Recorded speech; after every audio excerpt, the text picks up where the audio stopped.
Mary Grace Piatos et al. Baka hindi na kailangan masaksihan sa impeachment trial. Bakit naman?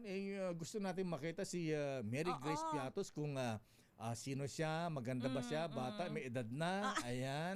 Crunchy ba siya? Oo, lalo si Milky Sequoia Rigunan. Yun na nga. Ayan, Ito matutunghayan natin si Milky Rigunan, pero si Milky Sequoia, hindi natin sure lakay. At saka si Angelim Fernando Tempura. Ayan, mukhang hapon ba ito? Ayan. Arigato. Arigato gozaimasu. Aris number 12 manang Milky Rigunan, please come in. Lakay at Teya, naku, mukhang hindi mo na masasaksihan, Teya. Bakit? At Lakay, yung pinakabago, Angelim. Oo nga, sino si Angelim? Hindi namin alam eh. At saka yung Pikit. Sino Pikit? Si Alexandro Pikit. Alejandro Pikit. Pikit. Ayan. So, pag-inggit Pikit. Di ba ito yung taga ABS-CBN? Pikit? Pikit. Pikit ba doon? Yung Pikit Lopez. Ayan. First name niya. Yung kaaway ni bossing Gabi Lopez. Yung mga magpipinsan na nag-aaway sa properties na mga wealth nila.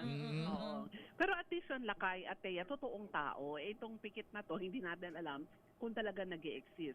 Pati yung meron pa siyang ka-apelido si Mary Grace Piatos na hindi masagot kanina ni attorney o ni Congressman Joel Chua at ni Congressman Zia Alonto Adjong kung kaano-ano niya itong Renan Piatos.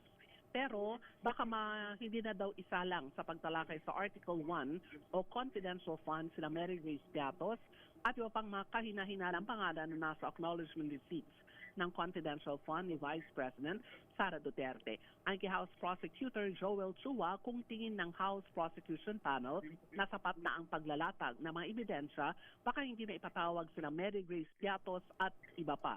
Paliwanag ni Chua sa pamagitan nito makatitipid ng oras at makatutulong para hindi daw masyado pang humaba ang paglilitis sa Article 1 o confidential funds. Bukod dito, sinabi ni Chua sa mga hearing ng House Committee on Good Government and Public Accountability noong 19 Congress na establish ng Philippine Statistics Authority na talaga namang hindi nag-e-exist ang mga ito. Base sa pagsusuri ng PSA, walang birth, marriage o death certificates ang sinuman na nabanggit na nakinabang sa confidential funds ng OVP na nakapirma sa kanilang authorization receipts. Narito si House Prosecutor Joel Chua. Of legal strategy, pero kanina lumalabas malinaw malinaw yung mga naipresenta kanina ng ating testigo, malinaw yung mga naging tanong ng ating private prosecutor ni Senator Lord ng Kapunan at maraming na-establish kanina. So kung ito'y makakadagdag lamang yung pagpipresenta kay Mary Grace Piatos, kung ito'y makakadagdag lamang ng araw at delay, personally, hindi ko po masasagot kung ano magiging desisyon ng buong team, but ako personally, hindi na kinakailangan. Personal opinion ko lang. Okay, sir.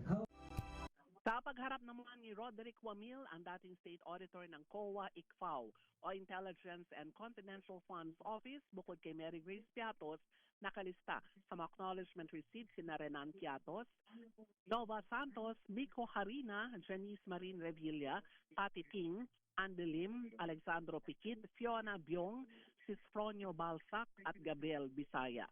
Naniniwala din si Chua na napatunayan ni Wamil ang mga questionable disbursements sa confidential funds ng OVP base sa mga dokumento na certified ng Commission on Audit. Ako si Milky Rigunan para sakay. Nadagdagan, meron pang Fiona ngayon ha. Oo, may Fiona na. Para sa Shrek yata ito. Oo nga, yung partner ni Shrek yun baka producer ng movie. Fiona Biong. Ayan, Fiona Biong. Ang mga bago. Nawala na yung gusto malakay si Fernando Tempura. Ayan. Favorite nila kayan, wala. Pero ito yung mga bago ngayon lakay at Teya at paulit-ulit nga si Angelim ang binabanggit kanina. Ayan na, pero para mawakasan ng mga controversial alias na ganyan dapat iniisa man lang si Mary Grace Piatos man lang mailabas. Para makita kung totoo nga ba ito o hindi.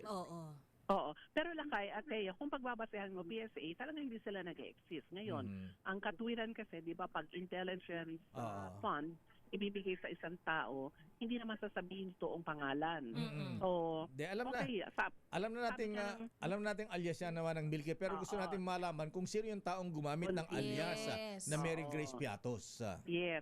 Kumbaga, yung burden of proof ngayon, mukhang nasa depensa. Kasi, ginamit mo si Andy Lim, sino si Andy Lim? I-produce yung tao na yon. Mukhang dapat ito yung patunayan naman ng depensa. Yeah. Sa pagpapatuloy ng impeachment hearing dito sa Article 1 o Confidential Fund. Okay nga, Rud. Maraming salamat, Manang Milky.